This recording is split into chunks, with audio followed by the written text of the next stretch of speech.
Bismillahirrahmanirrahim and Assalamu alaikum dear student.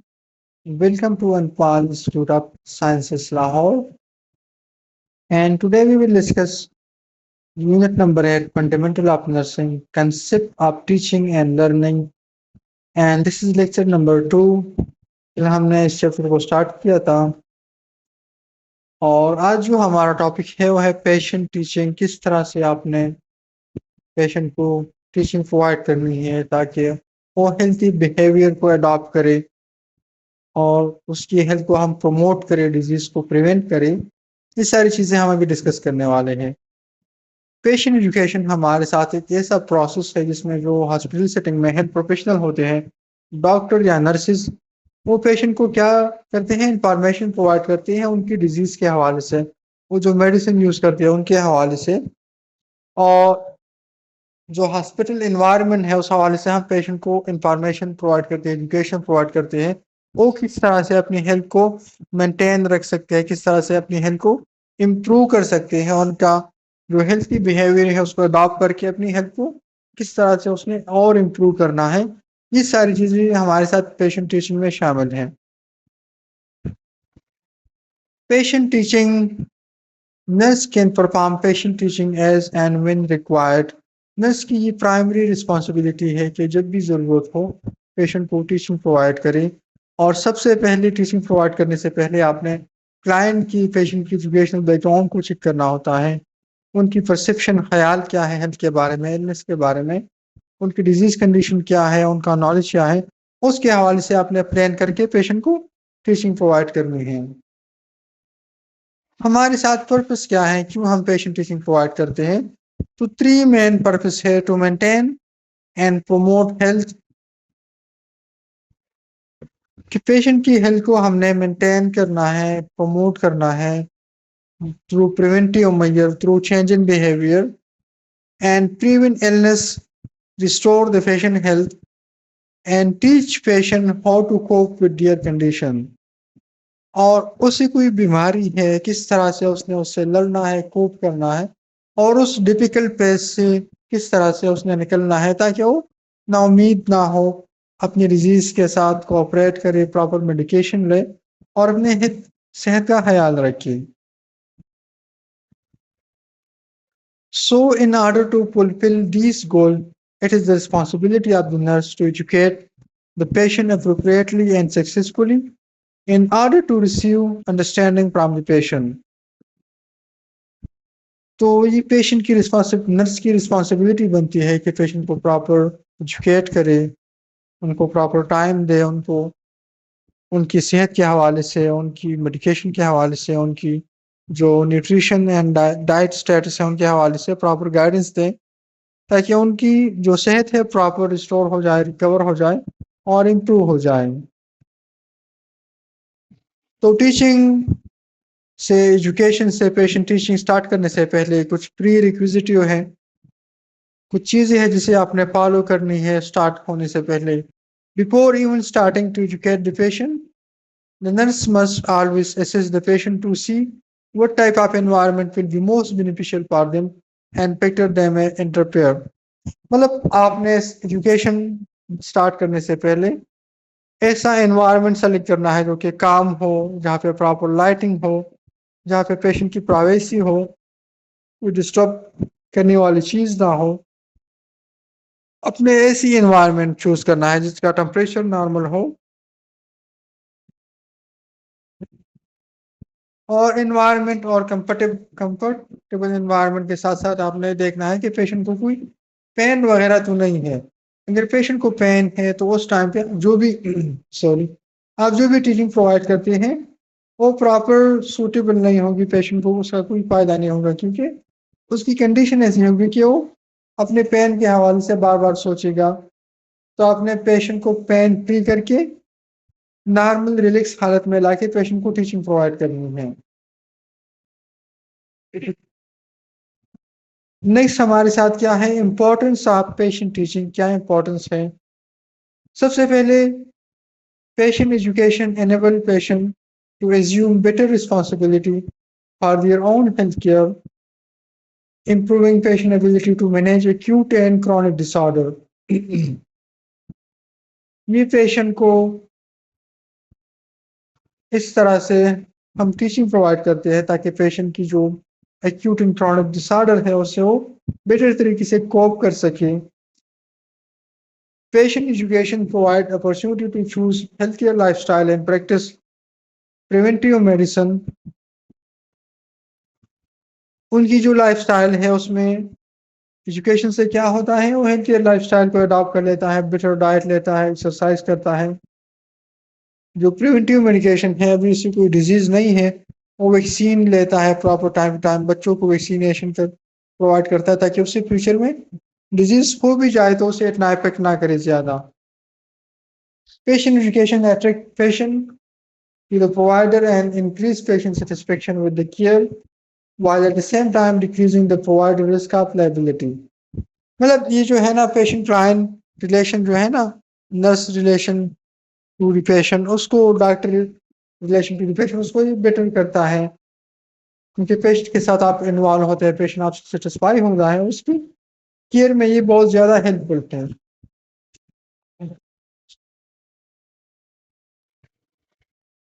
Patient education promotes patient-centered care as a result, patient active involvement in their plan of care, and patient education increases adherence to medication and treatment regime, leading to a more effective and cost-effective healthcare delivery system।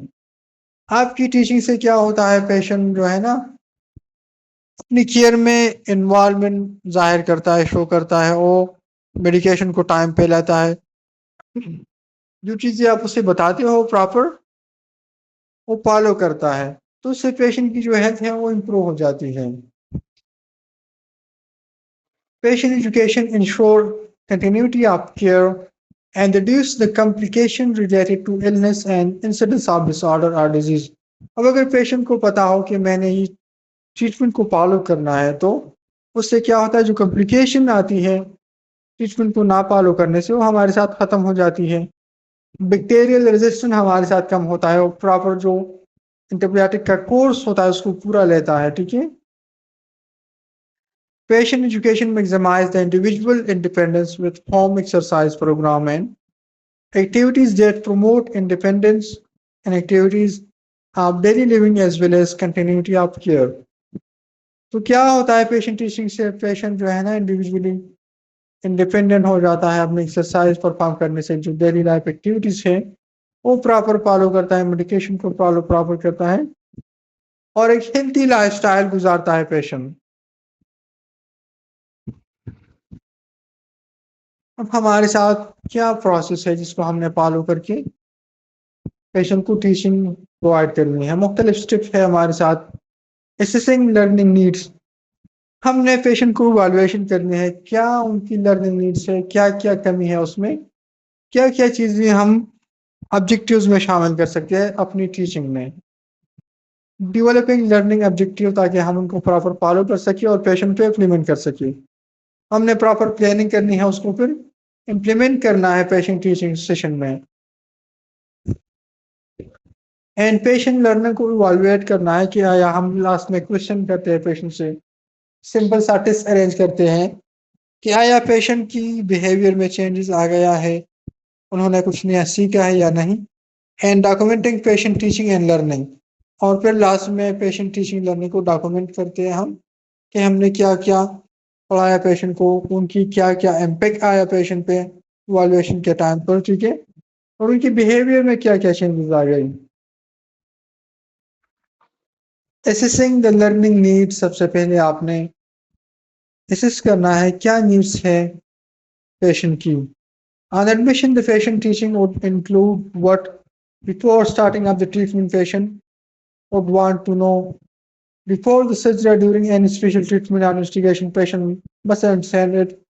ये सारी चीजें आपने patient को बतानी है, surgery से पहले, surgery के बाद, एडमिशन के टाइम पर कौन सी टीचिंग देनी है आपने। एक ट्रीटमेंट आप स्टार्ट करना चाहते हैं, एंटीबायोटिक का कोर्स है, तो उससे पहले आपने पेशेंट को क्या क्या सिखानी है, ये हमारे साथ लर्निंग ऑब्जेक्टिव होती है।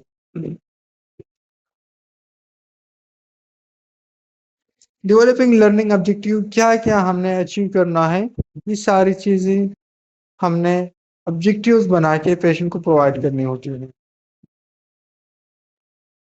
फिर हम प्रॉपर प्लान करते हैं एंड इम्प्लीमेंट करते हैं उस पेशेंट टीचिंग को, ताकि हमें जो रिजल्ट चाहिए वो हमें हासिल हो जाए। Always be ready for patient teaching. Patient can be more fruitful if it is well planned and organized. Patient teaching हमारे साथ बहुत ज़्यादा आपको फ़ायदा दे सकती है पेशेंट को, अगर वो वेल प्लान एंड ऑर्गेनाइज हो। Planning is done according to the need of the patient. Need क्या है आपने इसको इवालुएट करना है। Environment, time of the patient teaching, patient health status has to be taken into consideration. Time कौन सा है, ऐसा तो नहीं है आप रात 12 बजे के आके क्या करना है, मैंने पेशेंट को टीचिंग करनी है। नहीं, अप्रोप्रिएट टाइम सेलेक्ट करना है, अप्रोप्रिएट एनवायरनमेंट सेलेक्ट करना है। वहाँ पे ना बहुत ज़्यादा गर्मी हो ना बहुत ज़्यादा सर्दी हो। पेशेंट की प्राइवेसी का आपने ख्याल रखना है। Good to take an appointment with the patient and fix the time of the patient teaching. मतलब आपने पेशेंट से एक प्रॉपर अपॉइंटमेंट लेना है, किस टाइम पेशेंट राजी है, फिर उस टाइम पे आपने पेशेंट टीचिंग करनी है। आपने मुख्तलिफ चार्ट यूज़ करनी है, फ्लैश कार्ड यूज़ करनी है, ताकि पेशेंट का थोड़ा सा इंटरेस्ट हो। Introduce the topic and also don't forget to tell the patient and the family that they may stop you anytime during the patient teaching to clear their doubt. आपने सबसे पहले टॉपिक को introduce कराना है, objectives बतानी है and patient को ये बताना है कि आप किसी भी टाइम मुझे स्टॉप कर सकते हैं जब आपका कोई डाउट वगैरह हो, आपको किसी चीज़ समझ ना आ रही हो। ठीक है। Before ending the patient teaching, confirm that client understood the topic and also whether the objective of the patient teaching are achieved. आपने लास्ट में पेशेंट से सवाल करना है कि आया आपको क्लियर है ये सारी चीज़ें, या आपने जो ऑब्जेक्टिव्स बनाए थे वो हमारे कंप्लीट हो गई या नहीं। तो तब आपने पेशेंट टीचिंग को एंड करना है। नेक्स्ट आपने इवैल्यूएशन करनी है जो आपने ऑब्जेक्टिव्स बनाई थी पेशेंट टीचिंग की, क्या आया किस तरह हमने अचीव कर ली या नहीं। Evaluate the patient teaching according to the objectives, met unmet need more time to change the attitude of the patient। हमारे साथ ऑब्जेक्टिव्स अचीव हो गई या नहीं, आया हमें और टाइम चाहिए ऑब्जेक्टिव्स को अचीव करने के लिए, या क्या नेक्स्ट प्लान है हमारा।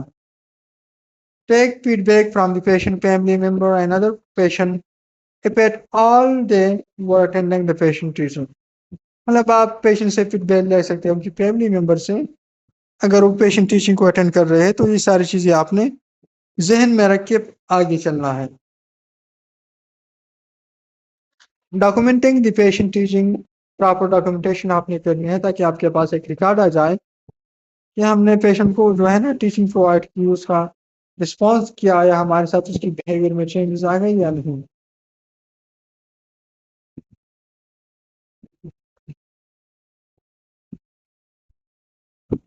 तो डॉक्यूमेंटेशन हमारे साथ बहुत ज़्यादा इंपॉर्टेंट है। उससे जो है ना कम्युनिकेशन, जो हेल्थ केयर वर्कर के दरमियान कम्युनिकेशन होती है वो क्लियर होती है हमारे साथ, और हम जो कुछ भी परफॉर्म करते हैं उस पर हमें मेडिकेशन आप लगाते हैं तो उस पर आपकी जो जिम्मेवारी है वो ख़त्म हो जाती है डॉक्यूमेंटेशन के साथ कि आपने ये चीज़ की है। अदरवाइज कोई सबूत नहीं है, आपने कोई ड्रेसिंग करी, मेडिकेशन लगाई, कोई और प्रोसीजर कर लिया, टीचिंग कर ली, तो आप डॉक्यूमेंट नहीं करेंगे तो उसका कोई सबूत ही नहीं है, आप वो साबित नहीं कर सकते। Role of nurse in patient teaching, nurse का क्या रोल है। When focusing in on my patient learning need before I begin the teaching process, I must ask a number of questions and perform specific assessment। This is important to determine her readiness and ability to learn। मतलब teaching start करने से पहले आपने बहुत सारे question करने हैं patient से, टीचिंग प्रोसेस आपने प्रॉपर तैयार करना है, ऑब्जेक्टिव्स तैयार करने हैं कि क्या चीज़ें हमें ज़रूरत है, आया पेशेंट विलिंग है करने के लिए या नहीं। The first very thing that I must ask if she is willing or able to accept the reasoning of her illness which my patient said। मतलब आया पेशेंट विलिंग है टीचिंग के लिए, आया वो अपनी इलनेस को एक्सेप्ट कर रही है या नहीं। एंड नेक्स्ट आपने क्या करना है, टीचिंग प्लान को रिड्यूस कराना है, प्रॉपर उनको गाइड करना है, ठीक है। और एक प्रॉपर एनवायरनमेंट में प्रॉपर टाइम पे आपने टीचिंग प्रोवाइड करनी है। नेक्स्ट आपने क्या करना है, पेशेंट की एज को चेक करना है, उनकी एजुकेशन को चेक करना है कि आया हमारे साथ ये जो डिस्कशन हम कर रहे हैं उनकी एज के मुताबिक, उनकी एजुकेशन के मुताबिक अप्रोप्रिएट है या नहीं। To decrease frustration in the learning process, information should be given in an easy to understand format since the learner attention can wane after only 10 minutes. मतलब आपने आसान लफ्जों में लर्निंग प्रोवाइड करनी है ताकि पेशेंट इजीली उसको समझ जाए। Next, you have to consider their physical capability. This is an obstacle for my patient because she is morbidly obese and is limited in movement. So, in order for her to learn, I think it would be more beneficial to use a cognitive or visual method rather than a psychomotor method. मतलब अगर आपका कोई patient है बहुत ज़्यादा obese है, वो mobility नहीं कर सकता प्रॉपर, तो आपने क्या करना है, ऐसी टीचिंग प्रोवाइड करनी है जो कि विजुअल चीज़ों पे ज़्यादा मुश्तमिल हो अदर देन साइकोमोटर चीज़ों पे। Finally, after all these components are evaluated and you have taught your patient the material needed, you must evaluate what they have learned. मतलब टीचिंग आपने परफॉर्म कर लिया तो लास्ट में आपने क्या करना है, इवैल्यूएशन करनी है कि आया हमारी जो टीचिंग है वो इफेक्टिव है या नहीं। As stated by Haller 2004, to assess what your patient has learned and determine whether he need more teaching, ask open-ended question or have him explain what he learned. आपने ओपन एंडेड क्वेश्चन पेशेंट से करनी है कि आया, एक होता है open ended question, एक होता है close ended question. Close ended question क्या है, हमारे साथ आपका नाम क्या है, आप कहाँ से हो, आपकी उम्र क्या है, ये क्लोज एंडेड क्वेश्चन है। ओपन एंडेड क्वेश्चन क्या है, हमारे साथ आपकी तबीयत कैसी है, आप क्या फील कर रहे हो, आपको क्या पसंद है। तो ये ओपन एंडेड क्वेश्चन है, उसका पेशेंट चाहे जितना लंबा आंसर दे, जितनी बातें बताए वो बता सकता है। तो ओपन एंडेड क्वेश्चन करके आपने पेशेंट से जानना है कि उसने क्या सीखा, या आपने जो है ना उससे एक टेस्ट ले सकते हैं, क्वेश्चन भी कर सकते हैं पेशेंट से। तो आपको इजीली पता चल जाता है कि पेशेंट को ने कितना नॉलेज गेन किया और क्या नीड है, और ऑब्जेक्टिव पे है कि हम उस पर काम करें और पेशेंट और भी इम्प्रूव हो जाए। Integrating teaching in nursing process, हमारे साथ नर्सिंग प्रोसेस है जिसमें असेसिंग होती है, nursing diagnosis, planning, implementation, evaluation. इसको हमने पहले लास्ट चैप्टरों में पढ़ा भी था, और नेक्स्ट इंशाल्लाह इस पर डिटेल एक पूरा चैप्टर भी है, इसको हम पर डिस्कस करेंगे। ये था हमारा unit number 8, concept of teaching and learning, और ये हमारे साथ ख़त्म हो गया। इंशाल्लाह नेक्स्ट क्लास में मुलाकात होगी, तब तक के लिए अल्लाह हाफिज़।